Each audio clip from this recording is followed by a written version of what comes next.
जय श्री कृष्ण दोस्तों, स्वागत है आपका हमारे चैनल पर, जहां हम भगवत गीता के अमूल्य ज्ञान को सरल भाषा में समझने का प्रयास करते हैं। आज हम चर्चा करेंगे भगवत गीता के 6वें अध्याय की, जिसे ध्यान योग कहा जाता है। इस अध्याय में भगवान श्री कृष्ण ध्यान की शक्ति, आत्मसंयम और सच्चे योगी के लक्षणों को बताते हैं।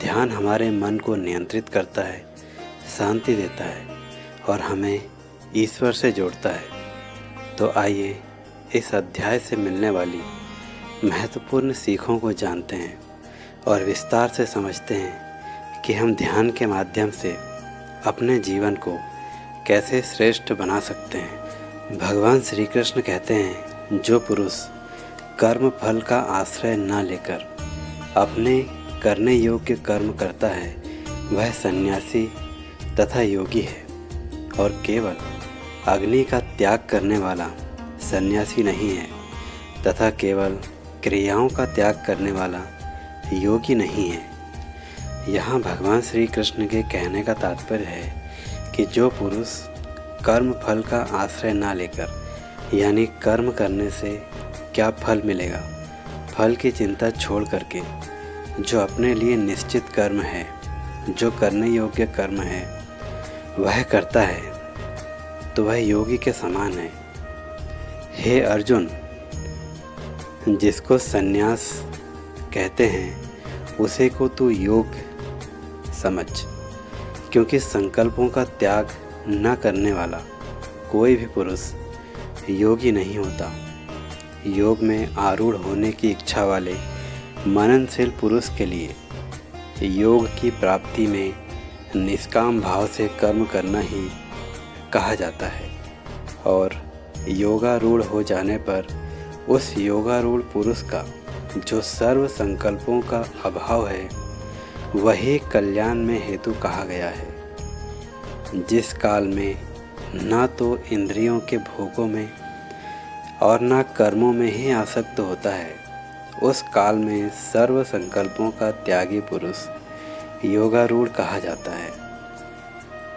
अपने द्वारा अपना संसार समुद्र से उद्धार करें और अपने को अधोगति में न डालें, क्योंकि यह मनुष्य आप ही तो अपना मित्र है और आप ही अपना शत्रु है। यानी मनुष्य स्वयं ही अपना मित्र है और स्वयं ही अपना शत्रु है। जिस जीवात्मा के द्वारा मन और इंद्रिय सहित शरीर जीता हुआ है, उस जीवात्मा का तो वह आप ही मित्र है, और जिसके द्वारा मन तथा इंद्रियों सहित शरीर नहीं जीता गया, उसके लिए वह आप ही शत्रु के सदृश शत्रुता में बरतता है। यानी भगवान श्री कृष्ण यहाँ कहते हैं कि जिस जीवात्मा के द्वारा मन और इंद्रियों को अपने वश में किया हुआ है, वह तो अपना मित्र है, और नहीं तो इंद्रियों के वश में हुआ व्यक्ति खुद के शत्रु के समान है। सर्दी गर्मी, सुख दुख आदि मान और अपमान में जिसके अंतःकरण की वृत्तियाँ भली भांति शांत है, ऐसे स्वाधीन आत्मा वाले पुरुष के ज्ञान में सच्चिदानंद घन परमात्मा सम्यक प्रकार से स्थित है, अर्थात उसके ज्ञान में परमात्मा के सिवा अन्य कुछ भी नहीं है। जिसका अंतःकरण ज्ञान विज्ञान से तृप्त है, जिसकी स्थिति विकार रहित है, जिसकी इंद्रियां भली भांति जीती हुई है, और जिसके लिए ये मिट्टी, ये पत्थर और स्वर्ण सब एक समान है, वह योगी युक्त अर्थात भगवत प्राप्त है, ऐसे कहा जाता है। सुहृद अर्थात सर्वार्थ रहित, सबका हित चाहने वाला, मित्र, बैरी, उदासीन, मध्यस्थ, द्वेष और बंधुगणों में, धर्मात्माओं में और पापियों में भी समान भाव रखने वाला अत्यंत श्रेष्ठ है।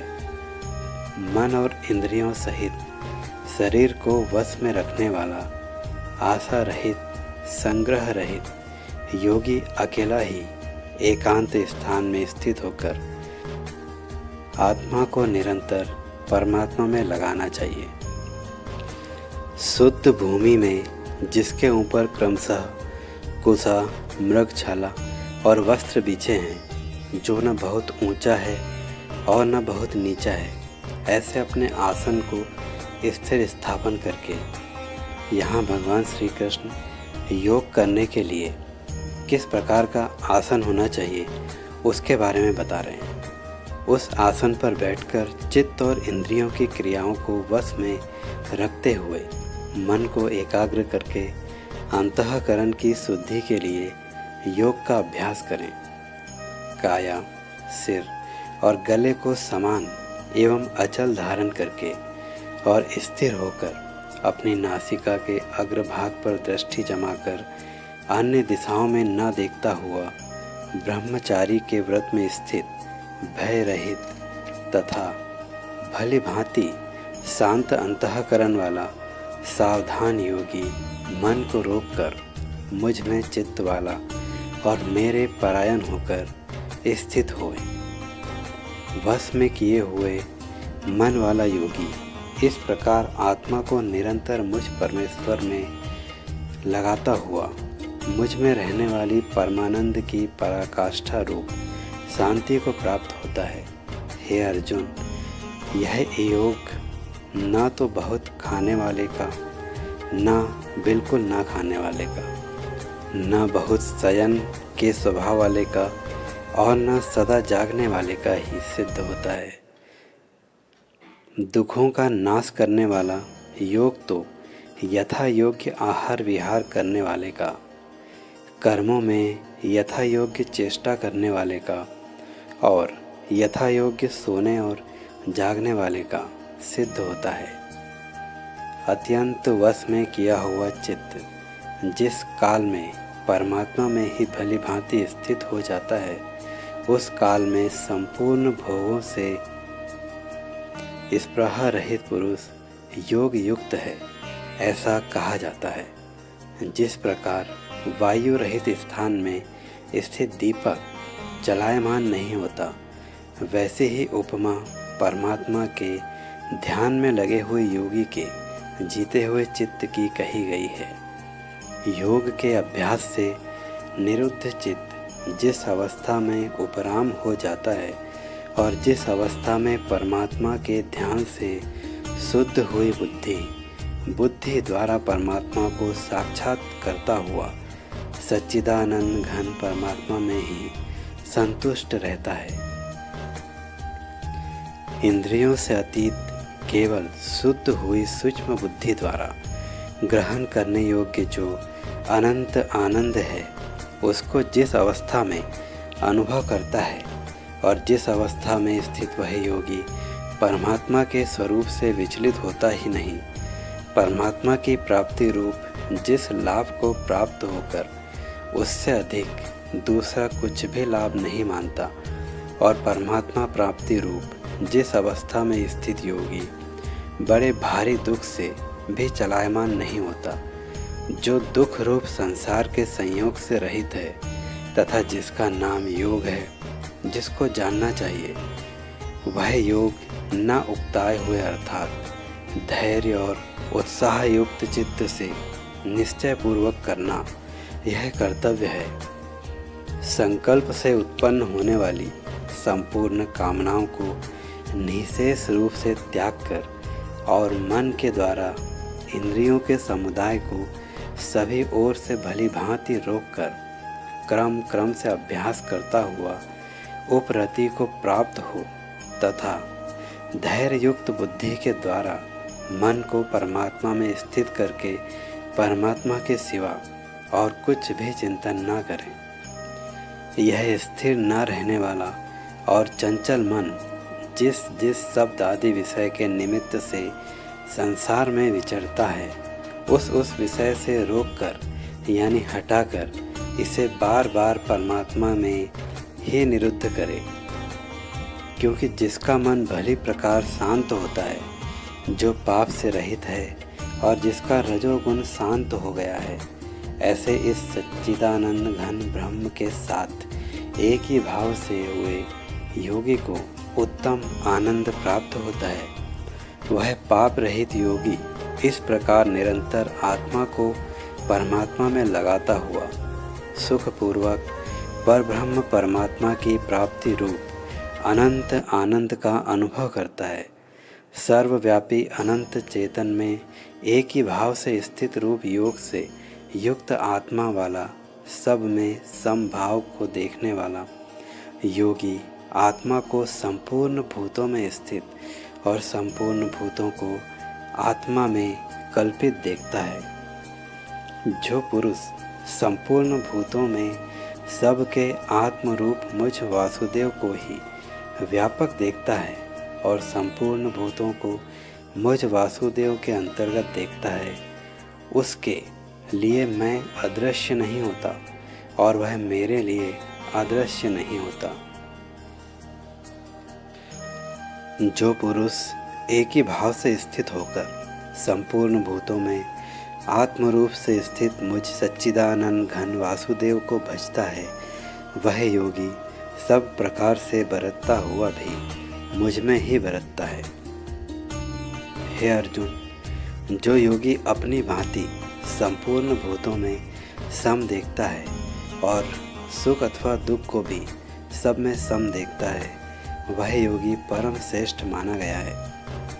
भगवान श्री कृष्ण की यह बातें सुनकर अर्जुन कहता है कि हे मधुसूदन, जो यह योग आपने स्वभाव से कहा है, मन के चंचल होने से मैं इसकी नित्य स्थिति को नहीं देखता हूँ, क्योंकि हे श्री कृष्ण, यह मन बड़ा चंचल प्रमथन स्वभाव वाला, बड़ा दृढ़ और बलवान है।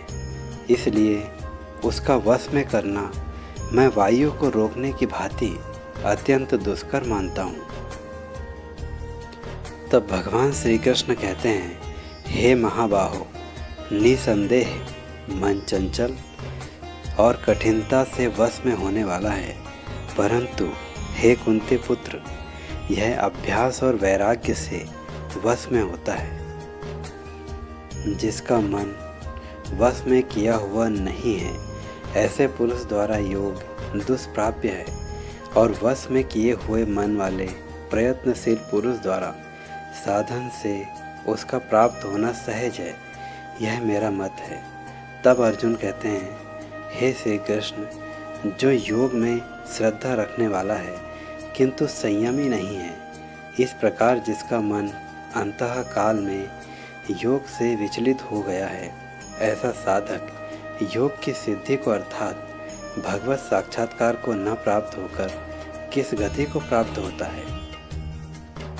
हे महाबाहो, क्या वह भगवत प्राप्ति के मार्ग से मोहित और आश्रय रहित पुरुष छिन्न भिन्न बादल की भांति दोनों ओर से भ्रष्ट होकर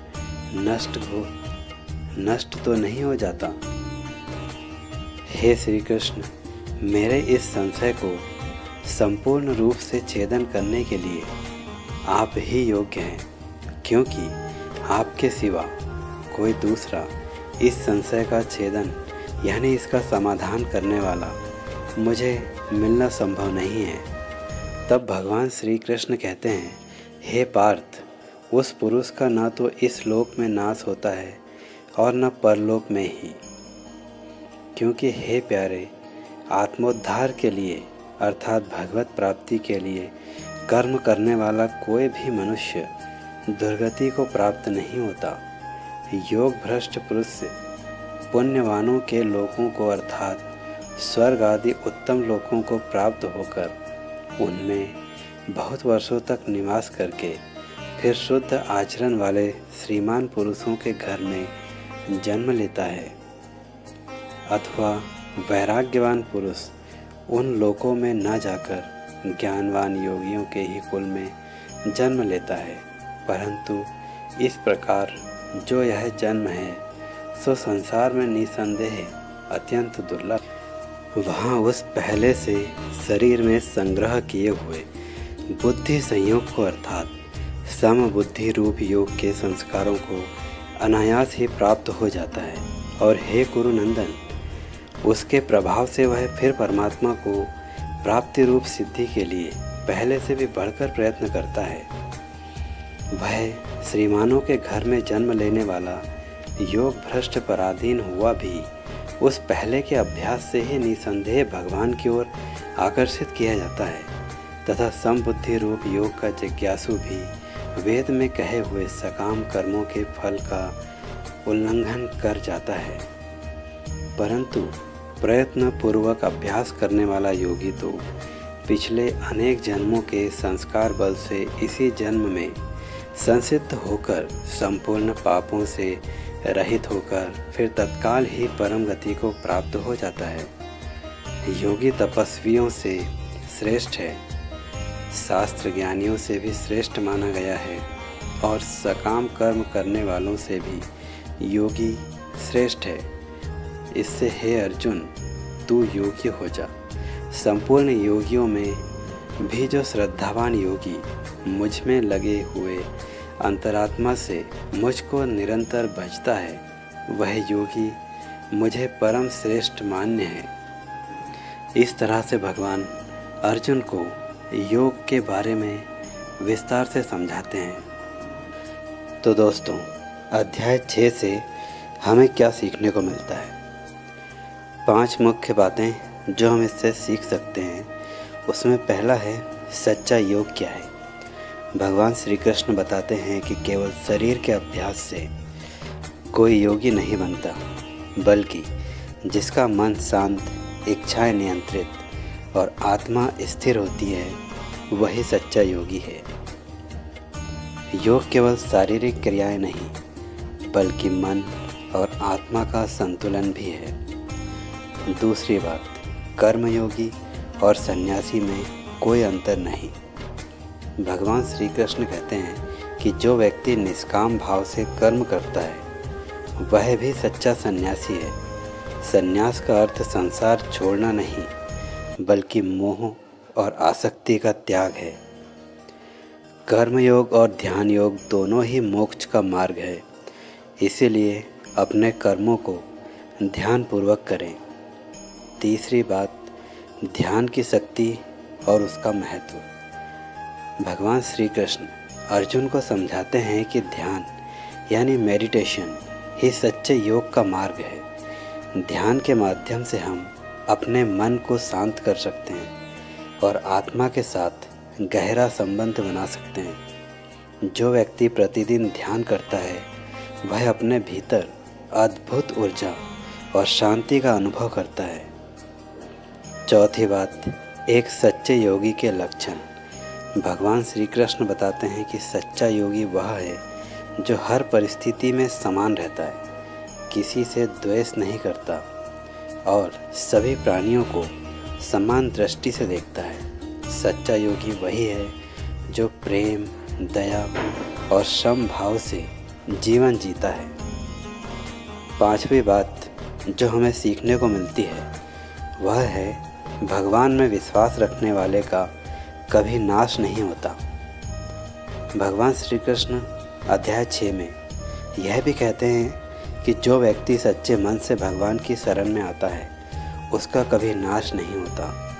चाहे वह किसी भी स्थिति में हो, भगवान उसकी रक्षा अवश्य करते हैं। अर्थात आस्था और विश्वास के साथ जीवन में आगे बढ़ना चाहिए। भगवान सदैव हमारे साथ हैं। तो दोस्तों, भगवत गीता का 6वां अध्याय हमें सिखाता है कि ध्यान योग के माध्यम से हम अपने मन को नियंत्रित कर सकते हैं और सच्ची शांति प्राप्त कर सकते हैं। अगर आपको यह वीडियो पसंद आया हो तो इसे लाइक करें, शेयर करें, साथ ही हमारे चैनल को सब्सक्राइब ज़रूर करें ताकि आप और भी ज्ञानवर्धक वीडियो प्राप्त कर सकें। तो मिलते हैं अपने अगले वीडियो में, जहां हम भगवत गीता के 7वें अध्याय की शिक्षाओं पर चर्चा करेंगे। जय श्री कृष्ण।